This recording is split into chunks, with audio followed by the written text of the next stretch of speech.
Сәлеметсіздер ме достар, каналыма қош келдіңіздер.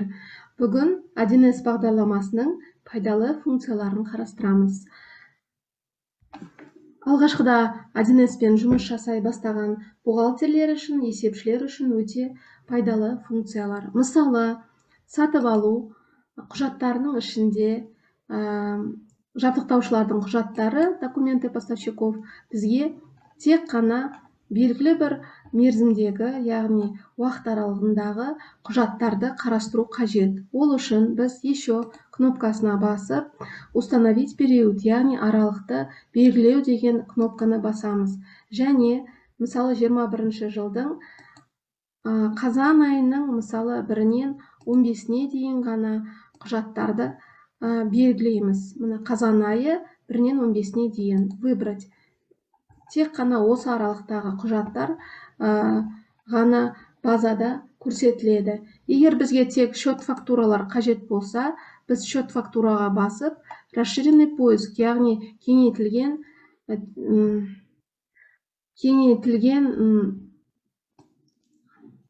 іздестіру деген кнопкасына басамыз, және де тек счет фактураларды қалдырамыз. Дәл солай, мысалы, бізге тек қана белгілі бір сандарды іздеуге керек болса, мысалы, сомаларды 5600, расширенный поиск 5600 деген құжаттар ғана бізде базада таңдалады. Дәл сондай контрагент бойынша да таңдау жүргізуге болады. Мысалы, береке деген контрагентті табатын болсақ, расширенный поиск табу. Тек қана берекемен байланысты құжаттар ғана мына көрсетілді. Жабдықтаушыларға қатысты ТО берекенің құжаттары ғана көрсетілді. Яғни бірінші пайдалы функция бұл расширенный поиск, яғни кеңейтілген іздестіру дегенді білдіреді. Және де біріншісін біз қарастырғанымыз аралықты белгілеу, яғни бұл құжаттың қай аралықта, мысалы, тіркелгенін көрсетеді. Аралықты белгілейміз.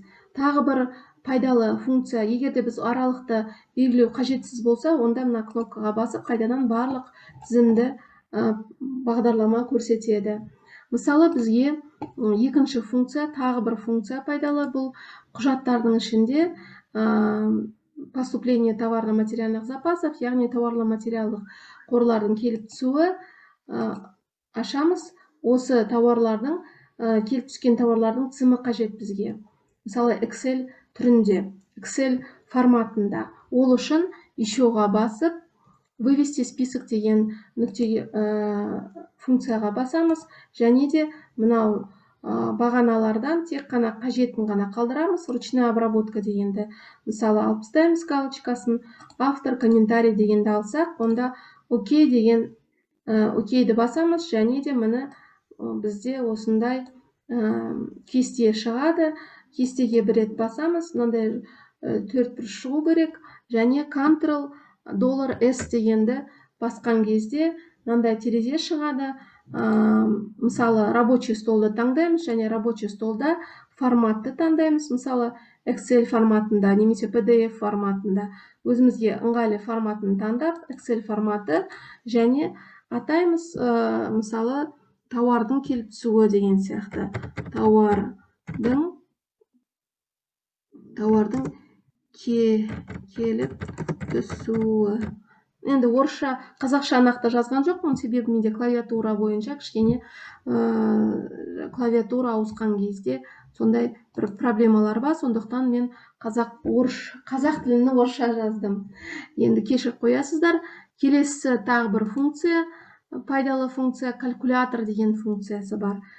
Яғни, мысалы, біз мына сандардың жалпылама сомасын білгіміз келеді. Мысалы, 15500 және 17000, 15-ті 17-ге қосқан кезде 32, және мына екі санды қосқан кезде 33-тей болады шамамен. Оны білу үшін біз мына жерге бірінші мышкамен басамыз да, shift басып, стрелка төмен қарай тартамыз. Мына екі документ боялды, және мына жерде мынандай знак, екі сызық және үш үшбұрышқа басамыз, калькуляторды таңдаймыз. Калькуляторды таңдаған кезде мына екі бізде жаңағы боялған документ, яғни таңдалған документке бірінші ms деп калькуляторды тазартып қояйық. Енді мына екі соманың қосындысын білу үшін үсті жағында m+ деген бізде мынандай функция бар. m+қа басқан кезде қаттырақ басамыз. m+, екі документ. Так, бұл жерде тағы бір рет m+. m+, мұны кейбір кезде 1С бағдарламасы кішкене кешіктеу жұмыс жасайды. Сондықтан мына екі документтің жалпылама сомасы калькуляторда көрсетілді. Егер біз тағы shift-қа басып, стрелканы төмен қарай тартсақ, онда барлық құжаттардың қосындысында да білуге болады. Ол үшін бірінші тазарту керек. Егер қазір біз m+ке бассақ, мына екі сан тағы бір рет қосылып кетеді. 0 және m+. Мына енді барлық боялған құжаттардың жалпылама сомасы шығады. Егер біз m- деп басақ, барлық боялған құжаттардың сомалары шегеріледі. Яғни дәл осы сума шегеріледі, 0 болуға тиіс. Бастық 0 болып шықты. Мысалы, бірақ қана құжаттың сомасын белгілесем m+, 550. Енді 550-ден 250-ді шегеріп тастайтын болсам, онда мына жерде 250-ге минус деп бассам, 250 теңге шегерілді.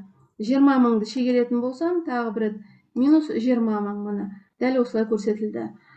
Яғни калькулятор функциясы да өте пайдалы функция. Excel-ге ауыстырып, және мысалы қосындыны шығарудың қажет жоқ, калькулятор арқылы жалпылама соманы шығарып отыруға болады. MS арқылы тазартып отырамыз, және мысалы екі тағы бір рет shift-қа басам, стрелка төмен қарай екі құжаттың қосындысы m+, мына 1.400.000 жалпылама қосындысы.